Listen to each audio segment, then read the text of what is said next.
Alright, so this is Kirby's Dream Land.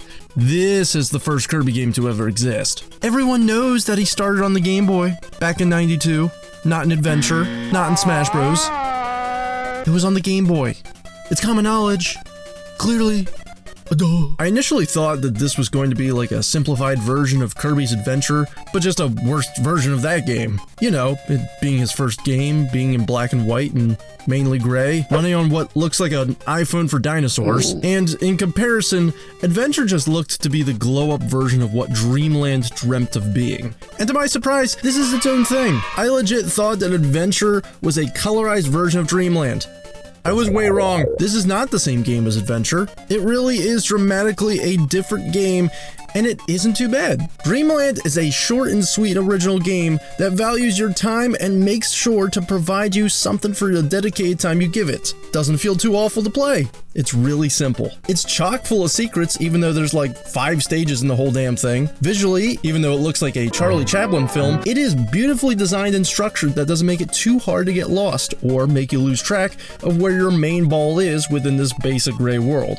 Bosses and enemies are distinct. It has great transitions to add some flair to this. Need I remind you, this is all running on late 80s technology that I feel like I could find in a Fallout shelter somewhere, and somehow it would still work. It's kind of crazy that something so simple and short can give me such a nice experience. Kirby was meant to be the beginner's guide for anyone willing to try to get into gaming. Something basic that is easy to comprehend, but also nice to enjoy. And have a bit of a twist on the basic formula to keep it spicy for anyone else already within the gaming space.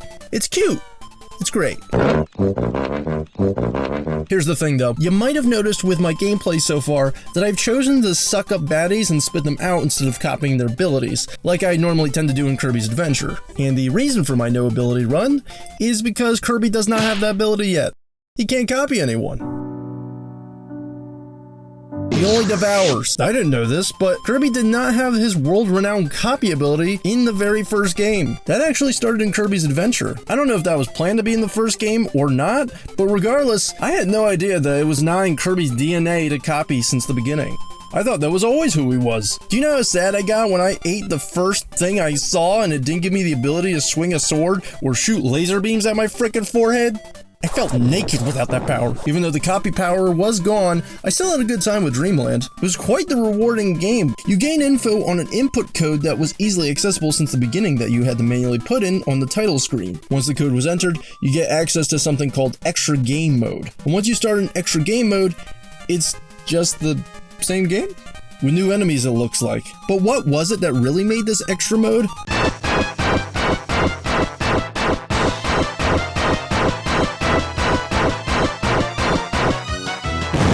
Extra means difficult to Kirby. Extra game mode straight up doubled my playtime entirely. It doubled up enemy squadrons to constantly spawn, it doubled up the boss aggression towards my cute chubby ass, doubling the speed at which the enemies move, except for me, because of course that would make it too damn fair, doubling my chances of death, doubling my pause time lounging party because I had a better chance to live longer in this state compared to if everything else was moving. It's hard, but it did feel great to beat. I didn't really think a game like this could be that difficult, but it sure as hell kicked my butt pretty hard for me to straighten up. This mode was certainly made for me. This was meant for those who were very good with platformers because damn, Fat Boy could not eat whenever he wanted to. After a couple times of debating if I wanted to keep going or to call it quits, I eventually did beat extra game mode.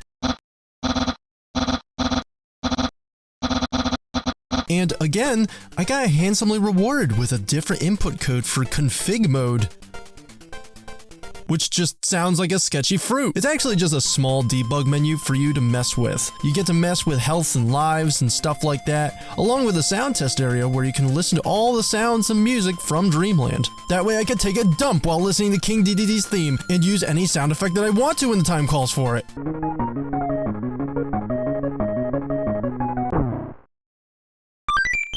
For such a short game, this is really endearing to play. Not only that, but earning everything isn't too big of an ask to do, especially when you just enjoy the base game and wanted more out of it. By the way, when I say this game is short, I mean the total time that I had with my footage was almost exactly 2 hours on the dot. The main game lasted me about 30 minutes to fully get through, whereas extra game mode added a full healthy 1 hour to that initial runtime, to make it feel like a more complete package on this gray little cutting board, and even with that short runtime, I still had a bit of time to mess with config menu.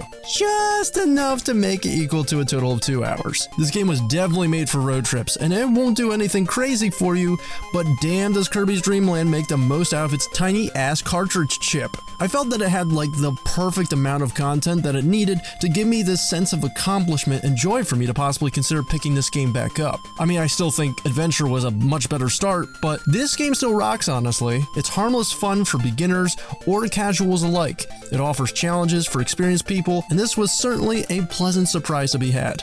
I can tell you that much. What the hell is bro even doing?